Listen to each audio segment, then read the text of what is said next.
بسم اللہ الرحمن الرحیم۔ خالد بن ولید رضی اللہ تعالیٰ عنہ ایک ایسے صحابہ رسول کی داستان ہے جس نے اسلام قبول کیا تو آپ جناب حضور اکرم صلی اللہ علیہ وآلہ وسلم نے سیف اللہ یعنی اللہ کی تلوار کے خطاب سے نوازا۔ آپ چند ہزار مجاہدین اسلام کے ساتھ نکلے اور لاکھوں کی دشمن فوج کا مقابلہ کر کے اسلام کا پرچم کریا کریا نگر نگر سر بلند کیا۔ آپ کے نام سے اسلام دشمن قوتیں گھبرا جایا کرتی تھی۔ آپ جس ملک پر بھی حملہ کرتے وہاں فوجیں دوڑ جایا کرتی تھی۔ آپ کو ہمیشہ اللہ تعالیٰ نے عزت بخشی، آپ فتح یاب ہوئے، آپ کا نام ہمیشہ سنہری حروفوں میں لکھا گیا۔ تو آئے چلتے ہیں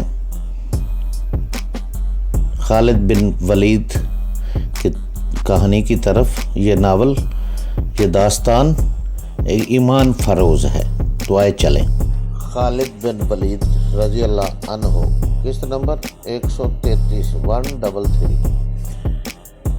خالد رضی اللہ عنہ نے اپنے ہاتھ سے کمند اوپر پھینکی۔ دیوار کی بلندی 13-14 گز تھی۔ کمند دیوار کے اوپر اٹک گئی۔ انہوں نے کچھ دیر انتظار کیا۔ دیوار پر کوئی حرکت نہ ہوئی، جس کا مطلب یہ تھا کہ اوپر کوئی نہیں۔ اگر کوئی تھا بھی تو اسے پتہ نہیں چلا تھا کہ دیوار پر کمند پھینکی گئی ہے۔ خالد رضی اللہ عنہ نے اپنے آپ کو مزید خطرے میں یوں ڈالا کہ سب سے پہلے خود کمند کے ذریعے اوپر پہنچ گئے۔ ان کے پیچھے کہکا اور دیگر اوپر گئے۔ اوپر کوئی بھی نہیں تھا۔ دیوار کا یہ حصہ شہر سے کچھ دور تھا۔ شہر کی آواز سے پتہ چلتا تھا کہ لوگ جاگ رہے ہیں اور کسی تقریب میں مصروف ہیں۔ خالد رضی اللہ عنہ کو یقین آ گیا کہ یونس ابن مرکز انہیں دھوکہ نہیں دے رہا۔ انہوں نے دیوار یعنی شہر کی فصیل کے ساتھ وہ 3-4 رسے باندھ کر نیچے لٹکا دیے جو وہ اسی مقصد کے لیے ساتھ لائے تھے۔ ان کے 100 مجاہدین میں سے 50 ان رسوں سے اوپر چلے گئے۔ یونس ابن مرکز بھی ان کے ساتھ گیا۔ وہ خالد رضی اللہ عنہ کا گائیڈ تھا۔ خالد رضی اللہ عنہ نے ان جان بازوں میں سے کچھ کو اس کام کے لیے دیوار پر بٹھا دیا کہ رومی فوج کے آدمی اگر اوپر آ جائیں تو انہیں ختم کر دیں، لیکن خاموشی سے، تاکہ شہر میں کسی کو پتہ نہ چلے۔ ہر کام خاموشی سے کرنا ہے۔ خالد رضی اللہ عنہ نے کہکا اور دیگر کو اپنے ساتھ رکھا اور 50 جان بازوں میں سے باقی کو اپنے ساتھ فصیل سے اتار کر لے گئے۔ جو ہی وہ دیوار سے اترے انہیں کسی کی باتیں سنائی دی۔ وہ رومی سپاہی یونس ابن مرکز نے خالد رضی اللہ عنہ کے کان میں سرگوشی کی۔ میں ان کی زبان سمجھتا ہوں، انہیں ان کی زبان میں روب سے کہو کہ جلدی چلو۔ خالد رضی اللہ عنہ نے یونس ابن مرکز سے کہا اور اپنے جانبازوں سے کہا، تلواریں نکال لو اور اتنی تیزی سے وار کرنے ہیں کہ رومیوں کو منہ سے آواز نکالنے کی بھی مہلت نہ ملے۔ یونس ابن مرکز نے فوجی افسروں کی طرح بڑے روب سے رومی سپاہیوں کو بلایا اور ان کے آنے تک خالد رضی اللہ عنہ کے جانباز گھیرے کی ترتیب میں ہو گئے۔ رومی سپاہی کم و بیش 40 تھے۔ وہ دوڑے آئے۔ رات کا وقت تھا۔ چاند آدھی رات کے لگ بھگ افق سے اٹھا تھا جب رومی سپاہی آ رہے تھے۔ اس وقت چاند شہر کی فصیل سے اوپر آ گیا تھا۔ رومی سپاہی خالد رضی اللہ عنہ کے جانبازوں کو اپنے آدمی سمجھے ہو گئے۔ وہ قریب آئے تو مسلمان جانباز تلواروں سے ان پر ٹوٹ پڑے۔ ان میں سے 7-8 نے تلواریں نکالی اور مقابلے کی کوشش کی، لیکن مارے گئے، مگر خاموشی ٹوٹ گئی۔ 2-3 رومی سپاہیوں نے زخمی ہوتے ہوئے بڑی اونچی آوازوں میں شور بپا کیا کہ مسلمان قلعے میں داخل ہو گئے ہیں، اب دروازہ فوراً کھلنا چاہیے۔ خالد رضی اللہ عنہ نے کہا، رومی فوج کو آنے میں زیادہ وقت نہیں لگے گا، میرے پیچھے آؤ۔ جہاں دروازہ تھا وہاں ڈیوٹی تھی۔ خالد رضی اللہ عنہ اپنے جانبازوں سے آگے تھے۔ وہ دوڑتے ہوئے دروازے سے والی ڈیوٹی میں گئے۔ وہاں صرف 2 رومی سپاہی تھے جن کے ہاتھوں میں برچیاں تھیں۔ وہ شور سن چکے تھے، اس لیے مقابلے کے لیے تیار تھے، لیکن خالد رضی اللہ عنہ نے انہیں مقابلے کی زیادہ مہلت نہ دی۔ ایک کو خالد رضی اللہ عنہ اور دوسرے کو کہکا نے مار ڈالا۔ دروازہ کھولو، خالد رضی اللہ عنہ نے حکم دیا۔ اور زیادہ آدمی باہر تیار رہو، رومی آ رہے ہیں۔ دروازے کے اندر کی طرف بڑے وزنی تالے لگے ہوئے تھے اور بڑی زنجیریں باندھ کر دروازے کو مستحکم کیا ہوا تھا۔ بڑی مشکل سے تالے توڑے گئے اور زنجیریں بھی اتار دی گئی۔ خالد رضی اللہ عنہ نے دروازہ کھول کر باہر نکلے۔ ان کے باقی 50 جانباز باہر کھڑے تھے۔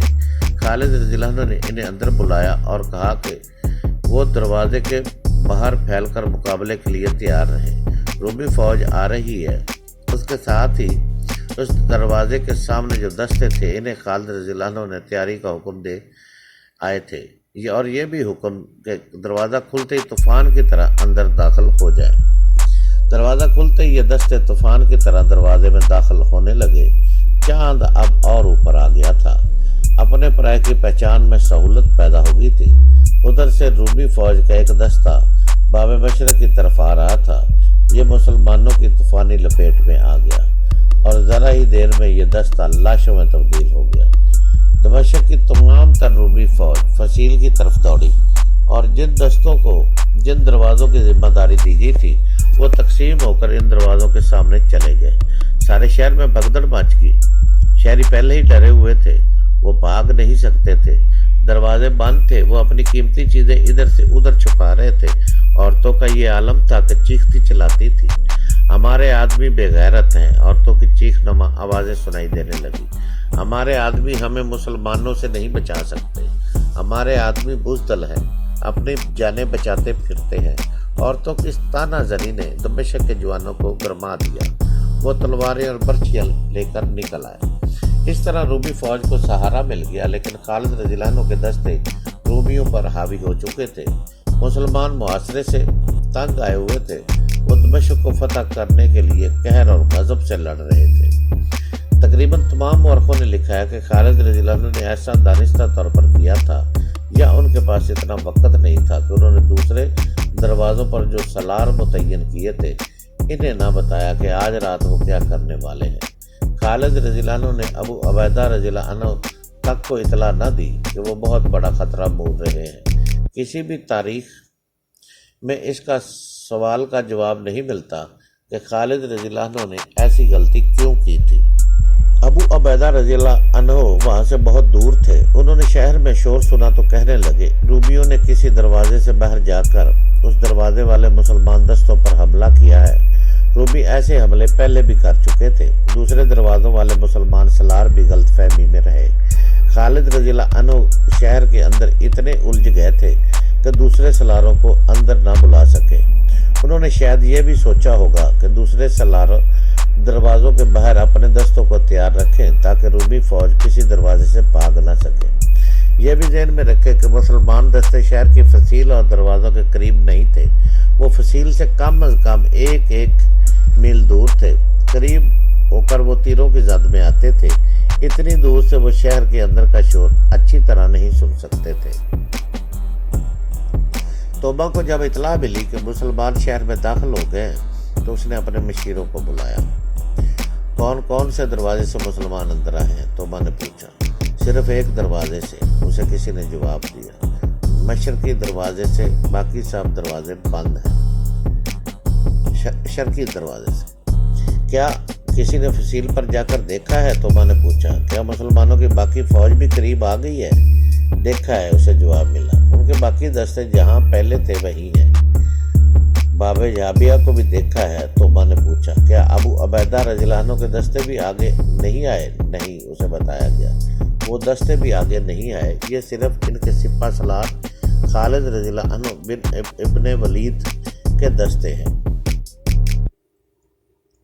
توبہ کے بشیر اور سالار آ گئے۔ ہم شہر کو نہیں بچا سکیں گے، توبہ نے ان سے کہا۔ مجھے ابھی تک کسی نے یہ نہیں بتایا کہ مسلمانوں نے دروازہ کھول کس طرح لیا۔ انہیں اندر سے کوئی مدد نہیں مل سکتی تھی؟ کیا فائدہ یہ سوچنے کا؟ مسلمان شہروں میں کس طرح داخل ہوتے تھے اور ہوتے ہیں یہ سب کو علم ہے۔ وہ یہاں بھی داخل ہو گئے، ایک مشیر نے کہا۔ وہ اندر آ گئے ہیں، اب یہ سوچنا ہے کہ کیا کیا جائے۔ اس منصوبے پر عمل کیا جائے جو ہم نے پہلے سوچا تھا، ایک اور مشیر نے کہا۔ ابو عبیدہ رضی اللہ عنہ کو صلح کا پیغام بھیجے۔ اس مسئلے پر کچھ تبادلہ خیال ہوتا رہا. آخر طے پایا کہ ابو عبیدہ رضی اللہ عنہ کی طرف سے ایک ایلچی بھیجا جائے اور میں نے جو دستے محفوظ رکھے ہوئے ہیں انہیں ادھر بھیج دیا جائے جدھر مسلمان اندر آ گئے ہیں.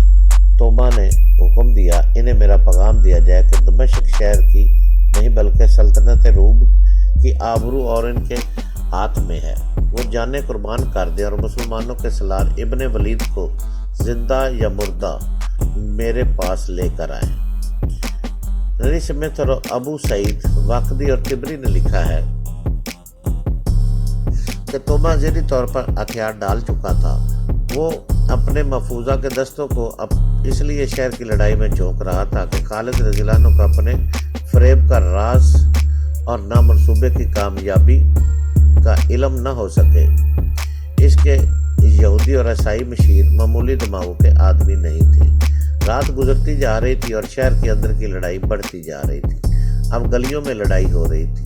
پلہ خالد رضی اللہ عنہ کے دستوں کا بھاری تھا. رومیوں کے محفوظہ کے دستوں نے خالد رضی اللہ عنہ کے لیے مشکل پیدا کر دی تھی، لیکن خالد رضی اللہ عنہ ہمت ہارنے والے نہیں تھے. ان کے آگے بڑھنے کی رفتار کم ہو گئی تھی. ادھر ابو عبیدہ رضی اللہ عنہ فجر کی نماز پڑھ چکے تو انہیں بتایا گیا کہ رومی سپہ سالار کے 2 ایلچی آئے ہیں. ابو عبیدہ رضی اللہ عنہ نے انہیں بلایا. کیا تمہارے سالار کے ابھی ہوش ٹھکانے نہیں آئے؟ ابو عبیدہ رضی اللہ عنہ نے ایلچی سے کہا. کہو کیوں آئے ہو؟ سپہ سالار توما کا پیغام لائے ہیں، ایک ایلچی نے کہا. جب تک ہتھیار نہیں ڈالو گے میں صلح کے لیے تیار نہیں ہو سکتا، ابو عبیدہ رضی اللہ عنہ نے کہا.